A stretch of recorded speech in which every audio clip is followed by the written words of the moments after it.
السلام علیکم۔ لوگ کہتے ہیں ہم کیا کریں، دین کو کیسے سمجھے، ہر فرقہ دوسرے کو غلط کہتا ہے۔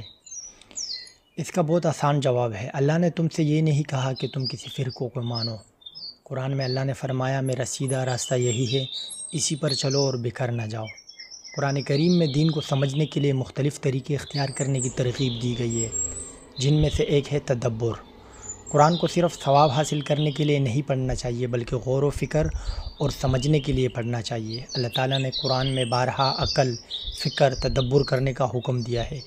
دین کا مقصد صرف تلاوت نہیں بلکہ قرآن کو سمجھ کر اس کی تعلیمات پر عمل کرنا اصل مقصد ہے۔ قرآن اندھی تقلید کی ممانعت کرتا ہے اور دلیل اور برہان کے پیمانے کو قبول کرنے کا رویہ سکھاتا ہے۔ یہ سوچ سمجھ کر پیروی کرنے کا حکم دیتا ہے تاکہ ہر قدم جان بوجھ کر اٹھایا جائے۔ قرآن میں ایک جگہ فرمایا ہے اور سب مل کر اللہ کی رسی کو مضبوطی سے پکڑو اور تفرقے میں مت پڑو، یعنی تفرقہ، فرقہ مت ہو جانا۔ لیکن ہم نے کیا کیا، ہم نے اسی رسی کو ٹکڑوں میں بانٹ دیا۔ کسی نے کہا میں فلاں ہوں، کسی نے کہا میں فلاں ہوں۔ اور قرآن میں اللہ تعالیٰ نے حضور سے فرمایا ہے جنہوں نے اپنے دین کو فرقوں میں بانٹ دیا اس کا تم سے کوئی تعلق نہیں۔ سوچو، یعنی فرقہ پرستوں سے اللہ کے رسول کا کوئی تعلق ہی نہیں۔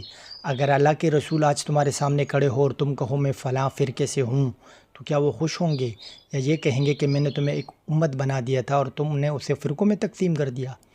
یہ جو فرقہ پرستی کی نفرت ہے آپ کے دل میں موجود ہے، یہ اس لیے نہیں ہے کہ اللہ کی تعلیمات کو آپ زیادہ صحیح سمجھتے ہو اور دوسرا فرقہ غلط سمجھتا ہے، بلکہ یہ اس لیے ہے کہ یہ آپ کی اپنی انا، ایگو سے پیدا ہوئی ہے۔ آپ کے فرقوں کے بانی کی انا اور ایگو سے پیدا ہوئی ہے۔ اسلام تو کافر سے بھی نفرت نہیں سکھاتا، تو یہ دوسرے فرقوں سے نفرت کس نے سکھائی ہے؟ اس بارے میں ضرور سوچنا۔ نجات کسی فرقے میں نہیں، کسی گروہ میں نہیں، بلکہ سچائی میں ہے۔ قرآن اور سنت کے راستے میں فرقہ تمہیں نفرت کرنا سکھاتا ہے لیکن قرآن تمہیں مقصد دیتا ہے۔ فرقہ تمہیں دوسروں سے الگ کرتا ہے لیکن قرآن تمہیں اللہ تعالیٰ سے اور انسانیت سے جوڑ دیتا ہے۔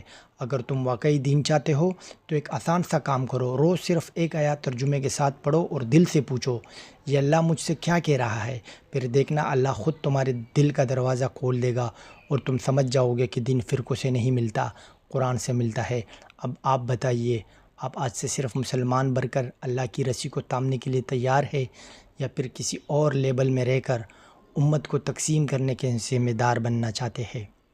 فرقے چھوڑیے، تقلید چھوڑیے، نفرت چھوڑیے، قرآن کو اپنائیے، قرآن سے سیکھیے، قرآن کو سمجھیے، قرآن پر عمل کیجیے۔ اللہ حافظ۔